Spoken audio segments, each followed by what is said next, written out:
in control, and sometimes it looks worse than it actually is. I know that's what he was mad about, was coming out 8th and you know, thinking that you don't have a chance. But I really feel like on even when we were 8th, I felt like on sticker tires, I felt we would have had a bigger advantage than we did after they had a cycle on them and everybody sat there during the red flag and cooled off. So I don't know if it would have all worked out, but I felt like the advantage shrunk when we had the red and you know, had everybody stop and we wound up with a heat cycle on them. What was your impetus to move up to the top with 5 laps to go to really start gaining? He was getting smaller, and I was like, I got to do something different. This isn't working.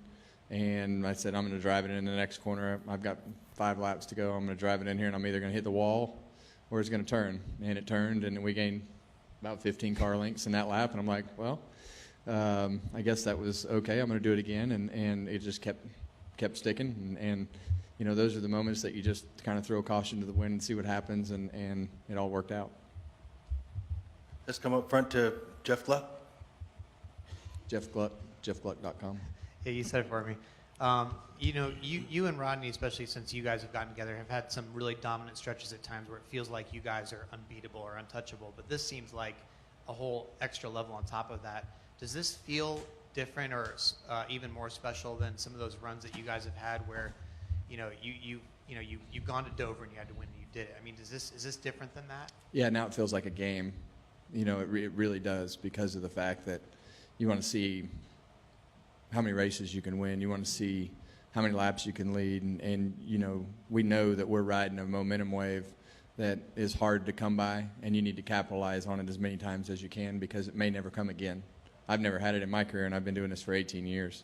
And, you know, these moments are not something that happens very often. And now you need to go, you know, put every detail into a car like you're racing for a championship race at Homestead every week, because it just has that special feel to it. And you know, it's a good time to be at SHR. They're doing a great job of putting fast race cars on the track. But you know, I think when you look at a night like tonight, it really shows the experience of the team, because I feel like this is the kind of cars that we had in 2014, but we had a lot of parts failures. We were all new. We made a lot of mistakes and just didn't really know how to deal with it like we do now. And you know, it's but yeah, it's addicting. Now it's a game. Yeah, for sure. You know, it's you know, we talked about this, you know, this week. It's something that you may never do again in your career. And you know, why you have fast cars and why you have momentum and why you have a group of guys that gives it everything they have and a driver that gives it, you know, everything that he can.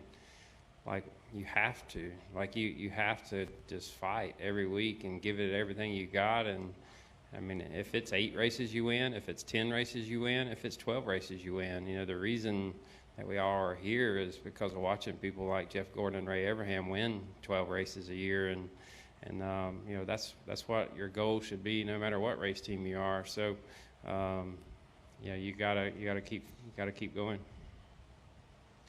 Let's go back to Randy Kovich, then up to Sean, and then we'll go to the press box. Kind of following up on that, and Greg, get your voice on this. I mean, you've been with Tony Stewart through championships. Just how far can this ride take you guys? I mean, have you ever seen such a run like this? That what's going to stop this team? Hopefully nothing. All right. I mean, that's what the goal is. No, I think as an organization, all our cars are running better, which is exciting to me and everybody back at the shop. It's crazy to see what these guys have done this year. It's exciting. It's just really cool. I mean, like Kevin says, you got to ride it. You got to keep working. I think when you do it, it excites everybody. Everybody believes, you know, I think more now than they ever have, especially with the switch to Ford. You know, we asked a lot out of our people last year. Wasn't the year that we wanted. So to see everybody step up, see Kevin and Rodney where they are in their careers, and you know, like Kevin said, he's been doing this a long time, and honestly, I think he's hungrier now and enjoying it more than he may ever have. So that's really fun to be able to see and be a small part of. Sean Roney for Dos Mundos newspaper here in Kansas City. Kevin Martin had said something to the effect that he just didn't feel like he had enough car to catch you when you passed him. With all the issues that you talked about just a few minutes ago with the car this weekend, was there any concern on your part that you had enough car to hold him off once you got the lead? I knew once I got the lead that it was over. You know, I felt like at that point with clean air and putting him in dirty air and in the groove that I was running, I felt like that was, you know, unless he just ran into me, it was probably game over at that point. But you know, sometimes it's not easy to get yourself in that position, and it wasn't working for me on the bottom. And luckily, I found a place to run that he didn't want to run or couldn't run, and we were able to capitalize on that. All right, let's go to the press box. Any questions in the press box? Chris Knight, catchfence.com. Kevin, on that last restart, it looked like you come out of turn 4. Did you graze the wall? I don't think so. It might have been close. At that point, I was willing to graze the wall, hit the wall, whatever. Well, just we thought you grazed the wall, and you looked like you lost all your momentum and you weren't going to be able to catch Truex, and then all of a sudden you started hunting him back down. At any point during that last restart, did you think that you couldn't catch him, or did you know that you had enough time? I thought it was over, to tell you the truth, after about 3 or 4 laps, and just, you know, at that point you just got to try something different, and it was a kind of a, like I said earlier, you know, you just drive it in the corner and hope that it doesn't just drive into the wall, and it, you know, that top groove had a ton of grip for us, and we were able to rip around the top and make up a bunch of ground. So at that point you're just in desperation mode to find something that works, and we were able to find something, and it was in a spot where he wasn't. So it's really kind of the old saying, go where they aren't, and riding behind him was definitely not working for us. It was chattering the front tires like crazy, so just had to move around and find something different. Additional questions in the press box? Hello? Lee Spencer Racing Boys. Before Truex left, he made a comment that either Ford or the Ford, it was hard to hear up here, I'm getting mixed reports, but had an unfair advantage.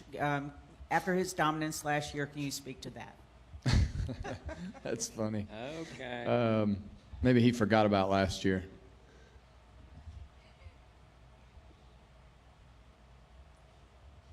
Additional questions in the press box? There are no more questions. Go down here to Nick. Kevin, you mentioned the word addicting. Does that addiction then, and Rodney too, does that raise the level of internal pressure for you guys that say, you know, maybe 7th on a decent day is not good enough because you know you want to lead more laps, get more race wins? I think you have to manage it. I don't think you want to put that much. I don't think anybody needs to put that much pressure on themselves. I think you got to be realistic about it too.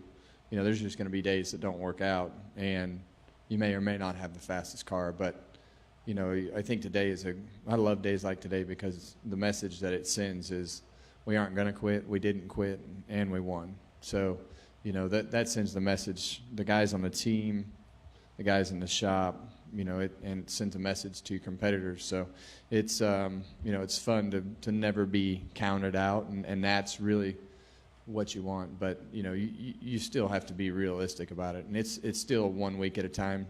I think we know the potential of the things that we're doing and, you know, the cars that we're putting on the racetrack and you know, but there's going to be weekends where it just doesn't work out, and you know, I think that's the experience part of the team and the organization that you look at and say, you know, we can handle a 7th. That's okay.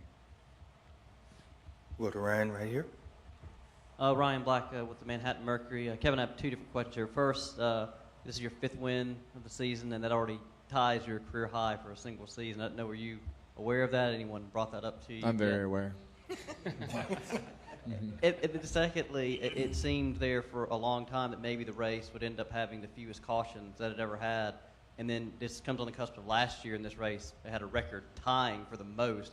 Is there any kind of rhyme or reason why these 2 races were so different from year to year? No, but it still worked out the same way. You know, and I think when it comes down to cautions and you have the stages, and this track is so inviting on the restarts to run from the wall all the way to the white line, that everybody knows that they can be very aggressive and find a lane because there's multiple lanes to choose from. So that's the great part about Kansas is the fact that you can just race all over the place, and the restarts become so crazy, and that's really what leads to the cautions, as it did again tonight, the restarts. And tonight everybody wound up in the top groove. I don't know how a couple of those accidents happened there, with the 88 and a couple of those guys, but yeah, the restarts are crazy. We'll go back on the riser. Drew Snyder, Spectrum Sports. 2 questions. How much did the track change? Was the sunset? And how good are these Roush engines this year? Yeah, I think as you look at qualifying and you look at the year, the thing that I love about our engine shop, it's built on racers. When you look at Doug Yates and everything that he and his family have built through the years, all they want to do is win, and they have conversations about stuff that is more of they're more. It's more about a guy that's running a race team than it is a guy that's running an engine shop. They don't really care. They just want to do whatever they have to do to try to win, and that's the mentality that usually you find in a race team. So the engines are, a lot of fun to have under the hood, and have that mentality from the engine shop is pretty special. So it's a lot of fun. What was the second part? Yeah, this is always an interesting race because you go from day to night, and tonight our car was just really, really loose throughout the whole night, and the track, as it cools off, tends to get looser, and we kind of caught up with it at the end. I think if we had another swing at it, I think we'd probably do a few things different. All right, additional questions down here or in the press box? All right, gentlemen, well, congratulations on the win, and good luck in the rest of the way.